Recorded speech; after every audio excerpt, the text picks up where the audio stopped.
The Secrets of Doctor Who is brought to you by the Star Quest Production Network and is made possible by our many generous patrons. If you'd like to support the podcast, please visit sqpn.com/give.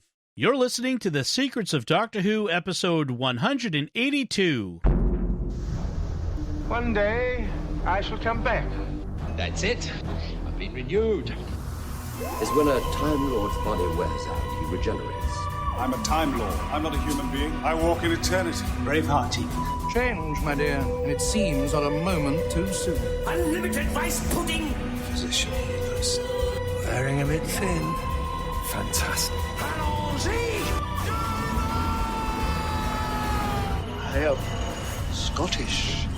I can complain about things. Ta-da! Ooh. Should be fine. Hi, I'm Dom Bettinelli, and you're listening to The Secrets of Doctor Who, where we discuss everything about the hit BBC series, Doctor Who. And today we're discussing the 11th Doctor story, Victory of the Daleks. Joining me today on the panel are Father Cory Sticha. Hi, Father Cory. How's it going? Very well, thanks. And Jimmy Akin. Hello, Jimmy. Howdy, Dom. Folks, please remember to like The Secrets of Doctor Who on our Facebook page, facebook.com/Secrets of Doctor Who. You could retweet us on Twitter, where we're at SQPN, and join our online community of discussion and feedback. We love to interact with you on social media, and we'd hope to see you there. So this is the third of the episodes in the 11th Doctor series of seasons, and it aired in 2010, April of 2010. And we have Amy Pond as his companion. Rory hasn't shown up yet. He's coming soon, but far... he's not a companion yet. We've seen him. Yeah, yes, I'm sorry. Yes, he's not a regular yet with them.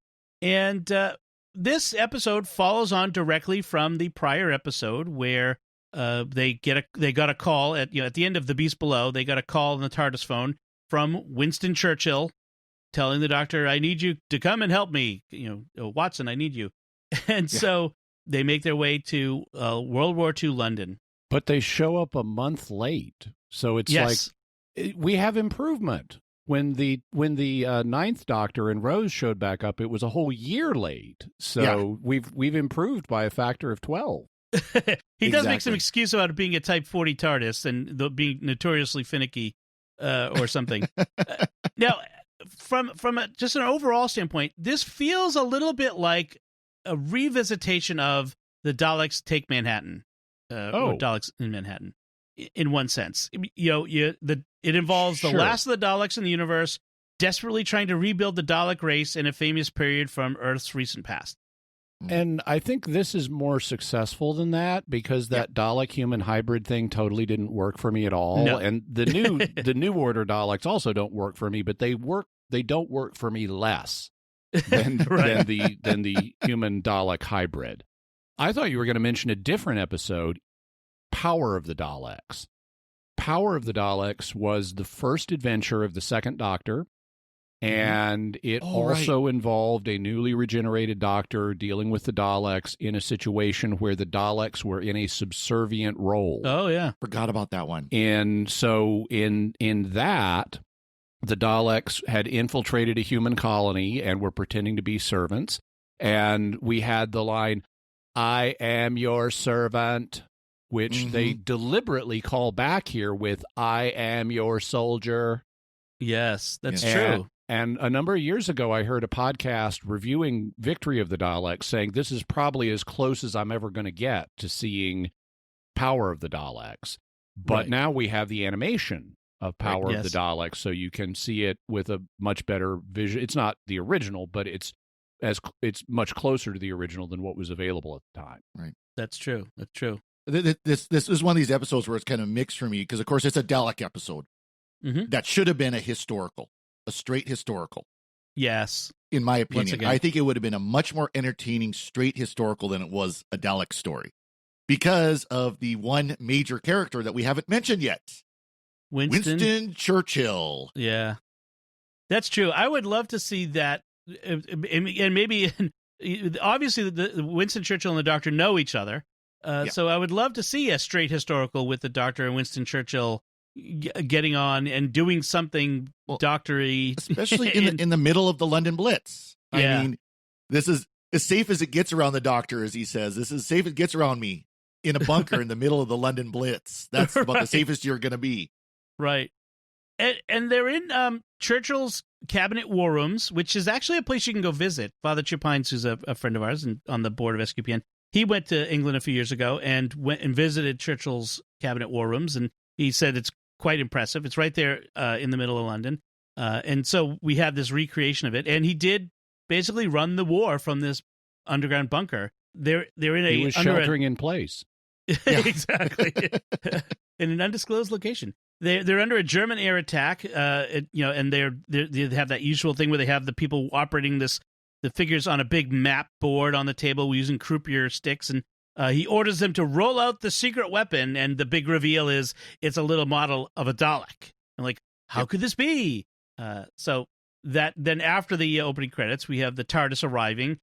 We have this moment that we revisit this at the end. Apparently, Churchill is constantly trying to get a TARDIS key off of the Doctor, and the Doctor is always refusing. And he's also, like, even though he knows the Doctor and he knows about regeneration, because he says to Matt Smith, "Oh, you've changed your face again." Yep. He's also contemplating taking the TARDIS by force. So he's got a squad of squaddies there, ready to try to seize control of the TARDIS, but of course he doesn't. Right. Yep. I'd like to see you try, as the Doctor says. One little note, historical note. As we see them walking through the corridors with Churchill, you hear lots of background noise, phones ringing, typewriters going, people talking. In reality, I think this is a kind of a cool little historical trivial note. Churchill had a special silent typewriter created for the bunker because he couldn't stand the constant noise of typewriters. The clacking. Yeah, because this would have probably still been manual typewriters. I don't think the electric typewriter was really developed. So it would be, if you've ever used a manual typewriter, it really is clack, clack, clack, clack, clack constantly. Yes. So I like that. I like the fact to imagine that Churchill had misophonia too, and he had the wherewithal to have a silent typewriter created. But anyway, I just thought that was a fun little note. Churchill tells the Doctor, Britain has its back to the wall and they expect invasion any day. So I will grasp on anything that will give us an advantage, and then makes a reference to something called the Ironsides Project. And the Doctor's a bit baffled here. And so they get to go up to the roof of wherever the building is that they're underneath and see. Amy gets to see London in the Blitz. And it's interesting to see Amy's reaction. Up to this point, she's been so excited. I'm meeting Winston Churchill. It's World War II. It's so exciting. But when she gets to the roof and sees London under the damage from the Blitz in the daytime, she gets very somber, and I think that's a real appropriate reaction. I like that the character has that moment where this is bad. It's not in history. Yeah, and it is a nice moment psychologically because it's easy to think, being someone who hasn't been in a war but having known about all this stuff, it's like, oh, it would be so exciting to see that, and then you see it, and it's like, wow, this is much worse than I imagined. That's a very psychological human reaction. Also, World War II, and I don't know that most of our listeners are Americans. I don't know how much Americans appreciate the role of World War II in British history because they could have lost. I mean, over here in America, we were never really going to be taken over by Hitler or the Japanese. Not anytime soon, anyway. Yes. And, I mean, it would be a long time before we would be under threat. But Hitler had the plan to invade England. They suffered a crushing defeat and barely got out at Dunkirk. And if we hadn't entered the war, the Americans hadn't entered the war, things could have gone very, very, very badly for Britain. Right. And so World War II is a pivotal thing in the British psyche for the mid-20th century. It really cast a shadow over, how people thought about that time period for the rest of the 20th century and even today for people who are old enough to have grown up in that time period. Wow. So it's a very somber, very powerful event in British memory, and it has to be treated respectfully. There have been British politicians who have not given sufficient respect to what happened in Britain, and it has gone very badly for those politicians. Yep. So there's deep feeling about World War II in England, even deeper than here in America.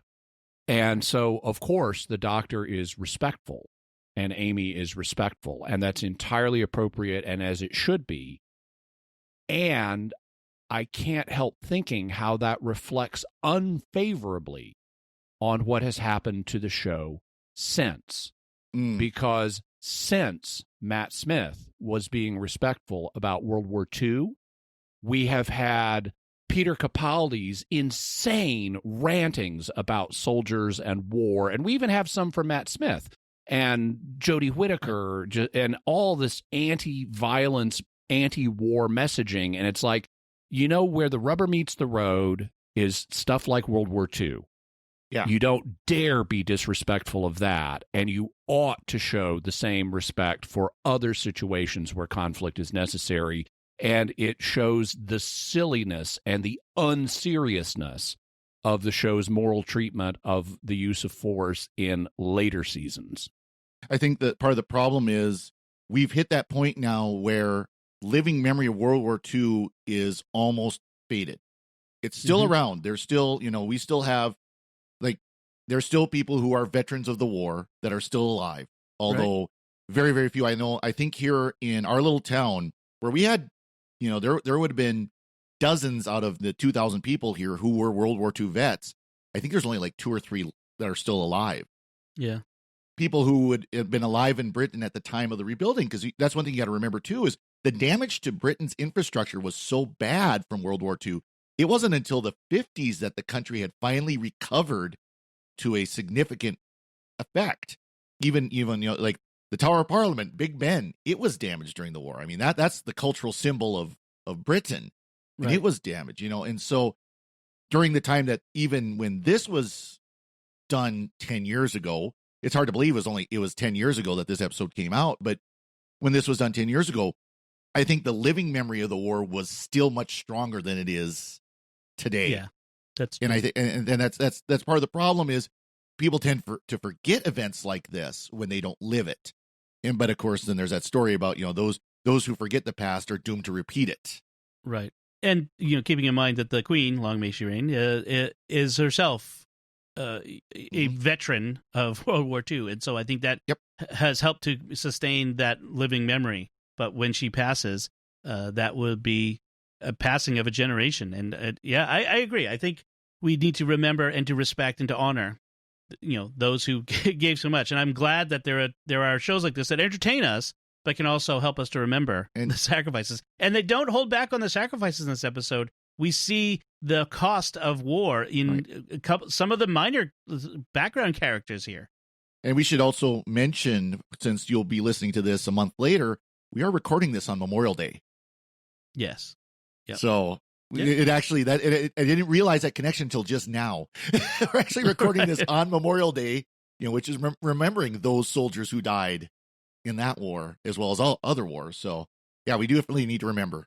One thing I want to mention, by the way, is that the last time the Doctor was in London during World War II, during the Blitz, was as the Ninth Doctor in the Empty Child Doctor Dances two-part, which was written by the current showrunner at this time, Stephen Moffatt. This episode is actually written by Mark Gatiss, his writing partner. So, interesting. Should mention that. It's interesting to see the difference in Rose's reaction to Amy's reaction. Right? Yeah. Because Rose didn't see it in the daytime, but she was much more adventure-y. She's swinging on ropes and stuff like that. She's flirting with Captain Jack. And Amy is like, whoa. Right. Amy comes across as more serious in general than Rose did in the beginning. Yeah, Rose is on a lark, but Amy, there's a more serious element to her. It's interesting because Amy is also, in her own way, on a lark. I mean, she was about to get married the next day. It's like, let's go on a time journey. Exactly. But she's being brought back down to earth in a more that reveals she is a more serious person at this stage in her life than Rose was at this stage in her life. Mm-hmm. Right. So the German planes, the Luftwaffe, they're coming in. They're coming in for their attack, and they call out the Ironsides. There's a Dr. Bracewell there who's controlling it, and an unseen weapon at first. It shoots laser blasts into the sky, taking out a whole squadron of the German planes in lickety-split. The Doctor demands to see what the weapon is, and a Dalek painted in khaki colors with a little Union Jack on its front rolls out. I am your soldier. And this Dr. Bracewell claims to have invented it. And the Doctor's like nearly out of his mind about this at this point. Well, I mean, even when the weapon fires, he's like, wait a second, that sounds familiar. And of course, it's that very distinctive whine of a Dalek gun. Right. Churchill said, well, I had originally called you a month ago to come because I had my doubts about it. But ever since then, this is, I've lost my doubts. This is the weapon we need. And the Doctor says, destroy them. Exterminate them is exactly what he says, which is a little irony from the Doctor there. I think he's not supposed to be aware, self-aware that he's actually said it. But I like that Mark Gatiss wrote it in that way. Yep. So Churchill does not realize that the Daleks are cyborgs. He thinks they're just robots, and he thinks Bracewell's the inventor of them. And I wonder if Bracewell is an allusion to Ronald Bracewell, who proposed in 1960 building robotic interstellar space probes. They're known as Bracewell probes to communicate between different civilizations across space. So you'd send out a probe that's got enough AI to serve as your agent and do business for you. And I wonder if Bracewell's a reference to that, because that's kind of like what he's invented here. It's an AI that can do business for you and kill people. They actually meet a fatal Bracewell probe in an episode of Babylon 5, where it shows up and says, we'll give you secret knowledge if you can answer the following questions. And the real test is, if you can answer the questions, you're a threat, so I'll go all explodey on you. Right. I'm trying to remember where I've heard the name Bracewell recently, and I'm trying to think of whether it was in the Doctor Who episode with the 7th Doctor that we did recently, or if it was in a Mysterious World episode. I'm kind of... don't think we've mentioned Bracewell in Mysterious World, I remember. He's come up somewhere recently, and that's interesting that you mentioned him, because that is very familiar. Anyway, neither here nor there. There is an important story arc, like season arc moment here, where the Doctor tells Amy, tell Churchill about the Daleks invading Earth, the planets in the sky. And she's like, what are you talking about? I don't know what you're talking about. And he kind of puts a pin in the fact that she doesn't remember that whole thing where the Earth got moved to another part of the galaxy and Daleks invaded. And this is the first time this season where there's something going on here that, Amy is not just, kind of a flighty gal who left right before her wedding, that there's something significant about her. Right. In addition to the crack of the universe. Right. Yeah, and the implication is it's related to the cracks in time somehow, and the fact she grew up in the house where we had the original crack in the wall, which is one of the cracks in time, but not the cause of them. And this is an example of something where I think Stephen Moffat falls down because he never really comes back. I mean, we get mentions of the fact that Amy's life doesn't make sense, but he never assembles the jigsaw puzzle for us and says, this is what was going on, and this is why, and this is how. He ends up short shrifting the Amy's rewritten life subplot. Yeah. He just throws it into the wibbly wobbly, timey-wimey, time war, cracks in time soup, and that's what comes out. I do recall when I was watching this, when we kind of get that hand-wavy moment where suddenly everything is, like, he fixes everything, and I'm like, well, wait, what was going on with Amy? Like, and why is it okay now? Like, I do remember that. They kind of just drop it. Yeah. Back in this episode, though, we now shift, since Amy can't help the Doctor convince Churchill the Daleks should not be used. Now it falls to him to prove that they're evil. And I just love the Daleks in this scene. It goes on for far too short. Yeah. But the Daleks are coming around with a tea tray, and it's like, would you care for some tea? Well, it's even better. The Daleks kind of scream at you a little bit when they talk to you. So it's it's very like, would you like some tea? Like, no thanks. Meanwhile, since Dr. Bracewell is a Scottish man from Paisley, we have some Scottish bonding going on between Amy and Bracewell. Yep. And I like how the Doctor thinks that Bracewell has cut a deal with the Daleks because he's thinking, you didn't invent them. They exist independently of you. Therefore, you must be in league with them. And he's trying to turn Bracewell by saying, I don't know what they've promised you, but this is not going to work out. And that makes so much sense based on the Doctor's previous interactions with the Daleks, that they have gone to humans and promised them something, and it has not gone well for the humans in the end because, the Daleks are scorpions. They can't stop themselves from stinging in the end. Mm-hmm. And so he's talking imminent sense to Bracewell, but he doesn't realize the situation he's in.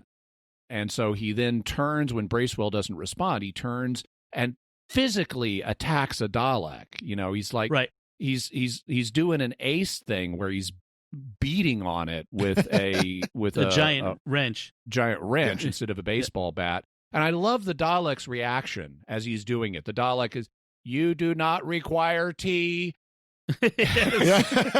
Well, there is a couple interesting moments before that. I want to point out, at one point, the Doctor confronts the Dalek and says, you know who I am. You always know. And the Dalek responds, your identity is unknown. And we find out later, this is a key moment. Yeah. The Dalek is trying to get the Doctor to say something very specific here, but Bracewell intervenes and stops him. Mm-hmm. Churchill also has a great moment here where he's telling the Doctor, I don't care where they come from. They're going to save us. And he says, if Hitler invaded hell, I would give the devil himself a favorable reference, which I thought was a great Churchill line there. Very Churchillian. But yeah, you're right. The Doctor goes off the rails a bit and starts wanging off with a giant wrench on the Dalek, and the Dalek is, please desist from striking me. I am your soldier. Yeah, and the Doctor says, you are my enemy, and I am yours. You are everything I despise. And he says, I am the Doctor. And at this point, the Daleks say something. The testimony received, or we've received the Doctor's testimony. You missed the important point of that testimony, though. It's, I am the Doctor, and you are a Dalek. Oh, right. You are the Dalek is the key of the testimony, that the Doctor is testifying. This is a Dalek in front of me. Right. Both parts are essential. Yes. And so at this point, they transmit to a hidden ship behind the moon, where a Dalek there activates something he calls a progenitor. And back on Earth, the Daleks are like, okay, we're no longer your soldier. They start killing the Marines and reveal that Bracewell is a robot created by the Daleks, which throws it for a loop. The reveal on that is great because Bracewell, now that the Daleks are no longer obeying anything, by the way, we're at the 12-minute mark where we have this reveal. Yep. The Daleks as your soldier thing went on way too short. Yeah. That should have gone on for another 10 minutes because we're still really early in the episode. But for the reveal, now that the Daleks are no longer obeying, Bracewell is alarmed, and he's like, you've got to obey. I created you. At which point the Dalek says, no, we created you. And that's the reveal. He's a robot. And then blasts his hand off and reveals. Yeah. I got to say, when I first watched that was a surprise to me. I didn't catch that until then. That was a good a good course, gimmick. You've got the parallel between with Bracewell and the Dalek and Davros in Genesis of the Dalek. Right. I created you. Well, we just took over from you. Right. We're in control now. Also, it reveals the problem with what the Doctor has been assuming about Bracewell, that he's a human in league with the Daleks because they promised him something. No, he sincerely believes he's their creator. He just doesn't realize he's not. Yeah, exactly. And the Daleks chant victory and then transmat away to their ship. And the Doctor takes off in the TARDIS without Amy. He realizes that their plan was to get him, to maneuver him into saying what he did. And so he runs to the TARDIS, Amy in tow, and leaves her behind. You're safer here than coming with me, which, these are early days as the companion. And the Doctor tends to kind of, at least in New Who, tends to leave his companions behind in dangerous situations, if you notice. Yeah. Eventually, Amy becomes almost a second Doctor, but she's not there yet. That eventually changes. Yep. He does think to take a Jamie Dodger with him, though. Yes, and this is good. On the Dalek ship, the TARDIS appears, and the Doctor uses that Jammy Dodger as a fake self-destruct button to buy himself time, and tells him, "Don't you dare scan it." Yeah. By the way, if you've never had one, those are awesome cookies. Yeah, that's one thing Britain does well. Are great desserts. Jelly babies and Jammy Dodgers, great desserts. I was going to say, for listeners who are American, may not know what a Jammy Dodger is. It's a cookie or biscuit, as they call it in England, that has a dab of jam in the middle of it. So it can, if you don't look at it close, look like a little circular device with a button on it. Yep. And so he uses it, pretending it's a self-destruct device for the TARDIS, to bluff the Daleks into complying for a time. In the most recent season of the 13th Doctor, I remember seeing a YouTube video from the Doctor Who channel where they went all on and on about how Jodie Whittaker and the rest of the cast are like crazy about Jammy Dodgers on set. And it just, I remember that. I have to find that. But that was pretty funny. I think Jodie Whittaker's TARDIS has a Jammy Dodger dispenser, doesn't it? Yes. Yes, that was part of that. Yeah, that's right. They put one in for her. So the Doctor on board the Dalek ship realizes that they're a heavily damaged survivor of the last battle that they'd had, and they tell him they went back in time and found a progenitor module that these are scattered around the universe in time, and it contains pure Dalek DNA that they need to regenerate themselves into a race and rebuild their empire. That Bracewell was needed because the progenitor didn't recognize them as Daleks because they weren't pure. Do we know why they weren't pure? Is this a relic of the Daleks take Manhattan? No, I think it's a relic of the Stolen Earth. It's this is kind of an ongoing plot line though with the Daleks. Because remember, we did Remembrance of the Daleks, where that was a plot line where some of them were pure Daleks, and so it's kind of an ongoing thing. But Stolen Earth, where they were basically regenerated from Davros himself. Oh, that's what it was. Yes, so they weren't pure Dalek DNA. And so they needed the Doctor's testimony, which ironically is unimpeachable. If the Doctor says they're Daleks, then the progenitor module, which knows the Doctor, will acknowledge that they are Daleks, which is kind of funny. So in their effort to this standoff with the Doctor, they said, the Doctor is going to blow up the TARDIS and destroy the ship, they think, with Jammy Dodger. And so the Daleks turn on every light in London because that'll lead to the destruction of London. I'm like, would it really? Well, I mean, if you're bombing London, you're bombing London, right? It makes it an easier target, and you could target more specific buildings like, oh, that's Parliament, let's do that one, or that's, the palace, let's do that one. Yeah, it's not like the Germans didn't know exactly where London was. They knew they were hitting London, but like Jimmy said, it's when you're up there, say, 5, 6, 7,000 feet above the ground, and the ground's completely dark, you can't pick out targets like the palace and things like that. But the point being, it wasn't as dire a circumstance as they made it out to be. I don't know that if you can target where the Queen is right now, that's pretty dire. Well, I'm going to guess she's not hiding in Buckingham Palace. Well, at the time, I the don't king. know. I mean, she may have been stayed behind for morale purposes. The king, by the way, but yes. Oh, king, yeah, sorry. I don't know. I just feel like it's not as big overselling this. My problem with it is the Doctor misses a trick here because he's holding what he's convinced them is a self-destruct button for the TARDIS. And it's like, if I blow up the TARDIS, your ship blows up and all the lights go out again. You haven't incentivized me at all. Right. Exactly. So, meanwhile, Amy is trying to figure out how to take the fight to the Daleks. Like, we have to get up there and help the Doctor, and so she thinks of Bracewell's inventions, and so they get to work on that. He mentioned several earlier, including gravity bubbles. Yes, and we'll come back to that. But on the ship, the DNA reconstruction is, so we're going back and forth. The DNA construction is complete. And a group of new multicolored Daleks. They come in colors now. They're available in white, purple, blue, red, orange, and yellow. Get them all. Collect all of them. They did before. These are the movie Daleks. That's right. Right. And they're bigger also, too. They're way taller. And part of the and so these are called the New Paradigm Daleks, and they were meant to be used going forward in the series as these are the new version of the Daleks now. and fans hated them. Uh-huh. So they never appear again as protagonists. We occasionally see a new Paradigm Dalek in the background in a crowd of other Daleks, but the fans did not like this design. And I can see why. They're too big and they're too rainbow. I mean, the colors are too vivid. The gunmetal gray or, gunmetal green Daleks are much, or even the silver Dalek with the little blue balls on them are much more aesthetically appealing to me. These things look like Dalek Skittles or something. They're so brightly colored. And they're huge because they're designed to have their eye stalk not at the level of Billie Piper, but at the level of Karen Gillian. Yes. And she's tall.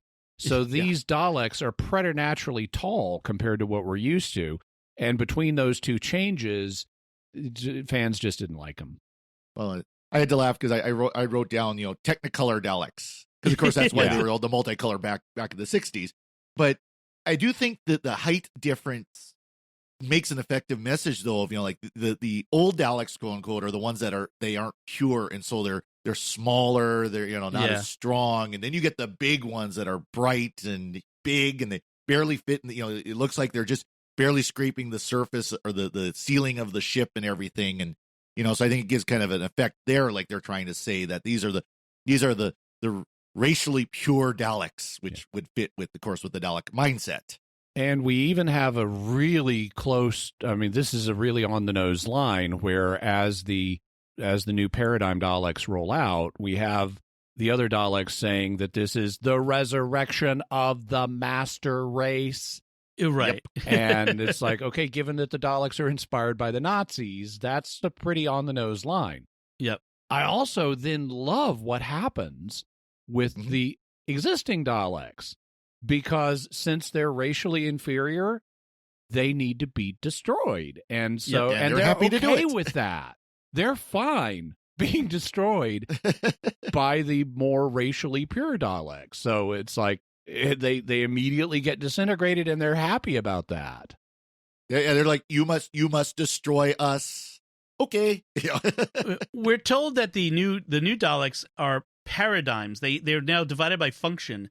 Scientist, strategist, drone, eternal, and supreme. And I'm kind of curious, like, I get scientist, strategist, and drone. That makes sense. Supreme is the leader. Eternal is a little bit baffling. I'm not sure what that's about. But yeah, this was in secondary stuff where these different categories were introduced. I mean, it's not in any of the dialogue in the episode. But no, it was in. It is. It is? The white Dalek tells the Doctor, scientist, strategist, drone, eternal, and the supreme, and the Doctor says, which would you be? I'm guessing you'd be the supreme. You have a nice paint job. So okay, I missed that line. Yeah, but the speculation in like background material is that the eternal one would have been a time traveler or something like that. Gotcha. That would be probably a built-in time circuit or something. Meanwhile, Churchill and Amy have to talk down Bracewell from destroying himself, which, it's a bit of an existential problem going there. And so they appeal to him to help them adapt their weapons, the weapons that he invented, to attack the Dalek ship in 10 minutes. Yeah. They're going to convert these Spitfires. It's, of course, very implausible and appeals to the science fairy tale nature of Stephen Moffat's writing as showrunner. Yes. I like, though, a bit of realism here, which is that, so Amy and Churchill come in on Bracewell, who's about to kill himself. So he's suicidal. They talk him down, and he's really broken up about the fact he's a machine. He's a thing. He's not a man. And Churchill does not care that he is a machine. His question is, whose side are you on? And that's all that matters to Churchill in World War II. I don't care if you're a machine or not. The thing that matters is, are you on the side of the British? And that is very Churchill. It is very practical, and it's a great way of snapping the guy back to his senses because as someone, even if he is a robot, he has the memory patterns of an actual British subject that apparently were grafted onto his robot brain. So there was a real Bracewell.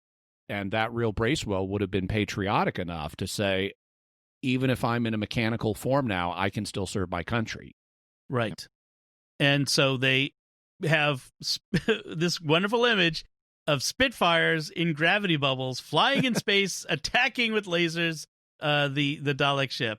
And we have 2 out of the 3 planes are destroyed. We have to up the drama here in the thing. They're trying to destroy the dish that's transmitting the beam that's turning all the lights on, so so they can save London. Although if you could have taken one of those planes and had them go after the German bombers, so hold them off while you're trying to destroy. But whatever. Yeah.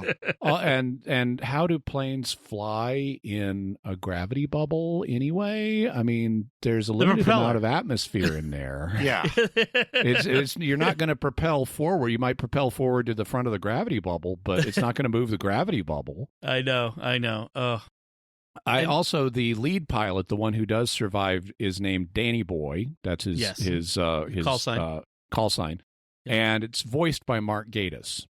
Oh, I didn't know that. Okay, that's good. So the Doctor manages to drop the shields on the Dalek ship, and the Spitfires blow up the dish, turning out London's lights. So that's saves the day. In a good way, it knocks out the lights. Yeah. Yes, knocks the lights out. By the way, for the record, I hate the Spitfires in space thing. I think it was fairy tale for me. Yeah, it was cheesy. All I could think it was like the Muppet Show. Pigs in space, Spitfires in space. Yeah. It was a little Star Warsy for me, so I was okay with that. But yeah, it was a little hard to swallow that one. I mean, don't mind 1940s era pilots suddenly able to go into space, and they're not totally freaked out by that. Yes, right. So he wants now that the dish is destroyed, he wants them to keep shooting at the Dalek ship to destroy it. But the Dalek Supreme contacts the Doctor. He says, "Call off the attack, or they'll explode Bracewell and destroy Earth." Bracewell doesn't have a bomb. It's just that he's powered by like a singularity or something like that. Well, a wormhole. So there are a couple of interesting things here. The first one, I love the line the Dalek gives: "Bracewell is a bomb." Right. And they explain he's powered by something called an oblivium continuum. Yes. And I'm fine with that, but I wish they would have they could have given us a much more realistic answer rather than making up something called an oblivion continuum. They could have just said he's got an antimatter reactor and all we have to do is turn off the magnetic field. Right. That would make sense. If you've got, antimatter power would be a logical way to power something. I mean, you don't really need that much power in a robot, but it would be something familiar that would have a logical reason why he's not just a bomb out of nowhere. The power supply has a real function and you just have to shut it off. Right. But then you can't have that cool countdown where the colors are changing as he gets closer and closer. Right. You could still have that. That could be the countdown to shutting off the magnetic field. It could be an arc reactor, because that's kind of what it looked like. Yeah. So the Doctor has to decide whether to destroy the very last of the Daleks. Here's once again, he's got that chance to destroy every last remaining Dalek in the universe, or save the Earth and allow them to create a new and more powerful Dalek race. And of course, he has to save the Earth. But the Daleks, curse your sudden yet inevitable betrayal. They still set Bracewell to explode, and so he has to stop him. But he can't defuse him. That's because he's not a traditional bomb. So he makes him, for some reason, tell him about his memories. Yeah. So what they're doing is, and this is more the fairy tale stuff. They want him to reassert his humanity, which will apparently enable him to control his physical form better for reasons. Right. And so the Doctor goes down the path of, prove you're human by embracing your pain. Mm-hmm. And that's not working. It's just alarming him more. And so Amy throws in the twist that saves the day, which is because the Doctor's been talking about like an old girlfriend that he was, or a woman he was sweet on, but, it didn't work out or whatever. And Amy is like, okay, but think about that pain. It was good in a way, wasn't it? Because there's this positive side to romantic heartbreak. It's not just pain. it's also when you've lost someone you love or didn't get with someone you love, there is a positive side to that pain. And that harmony between the pleasure and the pain in the memories is what enables Bracewell to assert control over his physical form and stop the countdown. It's a good hurt. In fact, it was Amy who brought up the idea of is there someone you fancied and couldn't, and you knew you shouldn't. And of course, she's thinking about herself and the doctor, that this is that ongoing, she fancies her son-in-law. We'll get there. The other aspect of though is, once again, this is the second episode in which Amy saves the day. Amy brings the solution. Mm-hmm. She's the one, she saved it in The Beast Below, and now she does it again in this. And it's very interesting how we're constantly being shown that Amy is the solution, not the doctor, in the grand scheme of things. The resolution, of course, is that Bracewell reasserts his humanity. Yeah, and there is, though, another solution that's even simpler that they could have done and don't, which is put the bomb in the TARDIS, take it elsewhere, and throw it into space. Right. Yeah. And we don't even have TARDIS separation preventing that. The Doctor has just been using the TARDIS to hop up and down from the Dalek mothership. Right. And Bracewell is, for all that he has, human feelings and all, he's still just a machine. He's not he's not a person. So, but we go with it. Don't try to talk to the bomb. Don't be a shizno. Just take the bomb and get rid of it. Right. Or as Amy says, cut the red wire.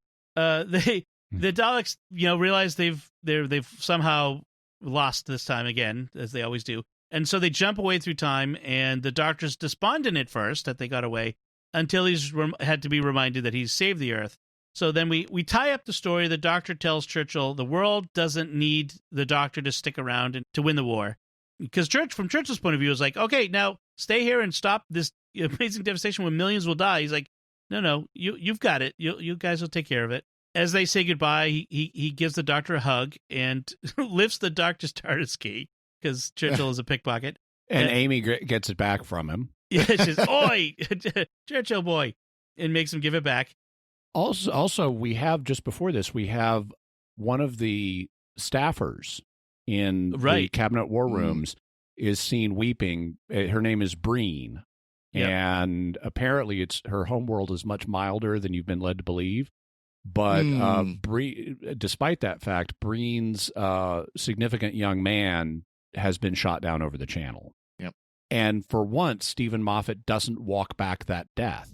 Right. So we have a significant moment here with her. Yeah. They actually teased that, of course, when they first show the war room, where there was a squadron that was lost, and she goes, "Oh, Reginald's was in there," and it was her.